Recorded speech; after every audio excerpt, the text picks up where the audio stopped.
بسم اللہ الرحمن الرحیم نحمده ونصلي على رسوله الكريم اما بعد فاعوذ بالله من الشيطان الرجيم بسم الله الرحمن الرحيم ومكروا ومكر الله والله خير الماكرين۔ معزز ناظرین و سامعین کرام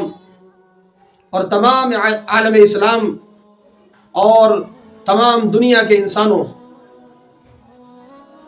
اسلام کا یہ پیغام تمام دنیا کے انسانوں تک پہنچ جانا چاہیے کہ اسلام کسی بھی بے گناہ کے قتل کرنے کی اجازت نہیں دیتا ہے۔ صاف طور پر قرآن مقدس کے اندر یہ اعلان ہے، من قتل نفسا بغیر نفس او فساد فی الارض فکأنما قتل الناس جميعا، جس نے کسی بھی انسان، کسی بھی جاندار کا قتل کیا بغیر کسی جرم کے، اس نے گویا ساری انسانیت کا قتل کر دیا۔ حالیہ آسٹریلیا کے شہر سڈنی کے اندر ہونے والے دہشت گردانہ حملے کہ اسلام قطعاً ایسے حملوں کی اجازت نہیں دیتا ہے۔ یہ حملہ ایسے ہی دہشت گردانہ ہے جیسے ہی اسرائیل اور صہیونی ظالموں کا حملہ فلسطین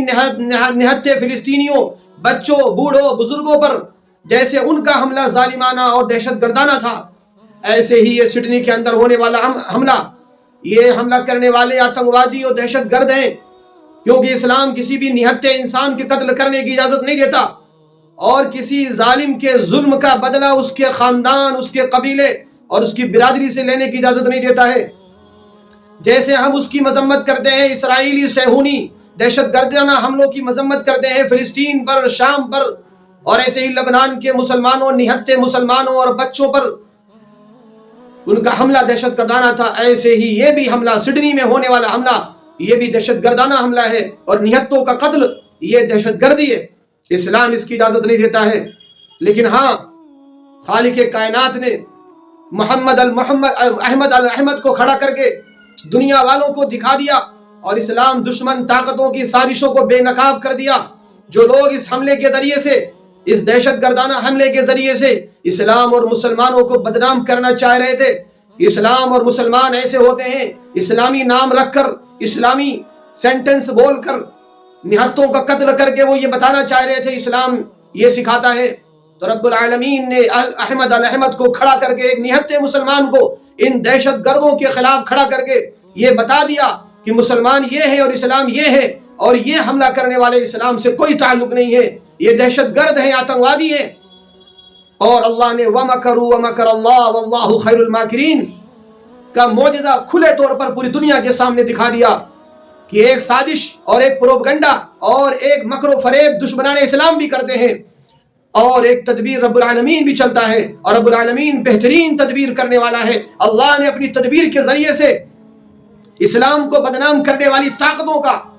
قلعہ کما کر دیا، ان کے منصوبوں پر پانی پھیر دیا۔ ایک نہت سچے پکے مسلمان جس کو اسلام کی تعلیم کا علم تھا کہ نہتوں کا قتل کرنا، چاہے وہ مسلمان ہو، غیر مسلم ہو، یہودی ہو، عیسائی ہو، جو تمہارے ساتھ جنگ نہیں کر رہا ہے، جو بے قصور ہے، اس کا قتل کرنا، ساری انسانیت کا قتل کرنا ہے۔ احمد کو یہ تعلیم معلوم تھی، سچا مسلمان تھا، اس لیے اس نے اپنی جان کی بازی لگا کر دہشت گرد کا مقابلہ کیا۔ اور علماء دیوبند نے 2008 میں 25 فروری کو ہزاروں علماء کو اکٹھا کر کے دیوبند کی سرزمین سے ایسے ہی دہشت گردی کے خلاف فتویٰ دیا تھا، یہ دہشت گردی ہے اور یہ حرام ہے، لہذا تمام مسلمانوں کو ان مذمت کرنی چاہیے، اور دنیا کو بھی اسلام کے خلاف اسلاموفوبیا اور اس کی سازشوں کو سمجھنا چاہیے، اور حقانیت کو سمجھنا چاہیے۔